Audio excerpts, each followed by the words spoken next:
Émile Durkheim foi um sociólogo funcionalista francês do século XIX. Foi ele quem estabeleceu pela primeira vez a sociologia como disciplina acadêmica e é considerado um dos três sociólogos clássicos, ao lado de Max Weber e Karl Marx. Pelo seu pioneirismo, determinou o objeto de estudo da sociologia e o método para explicar os fenômenos sociais, se tornando assim o precursor do funcionalismo. Mas você deve estar se perguntando, Cecília, por favor, o que é esse tal de funcionalismo? Eu te explico nesse minuto. O funcionalismo é uma corrente sociológica que considera que o todo tem uma importância muito grande na definição das partes. Eu sei que nesse momento você deve estar pensando assim, gente, isso parece até uma figura de linguagem, mas calma que a gente ainda não está falando de português, a gente está só no âmbito da sociologia. Colocando em termos práticos, é mais ou menos assim.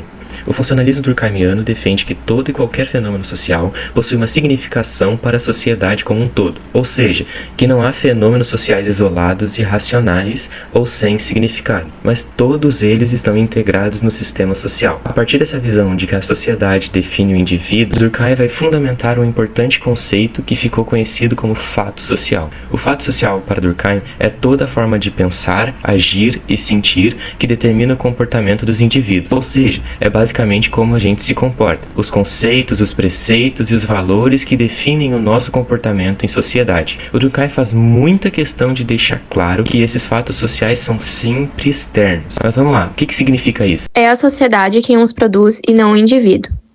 As regras e os valores morais são, por exemplo, fatores externos, produzidos em um conjunto pela sociedade e não por uma pessoa única. Por isso, os fatos sociais são sempre anteriores ao indivíduo.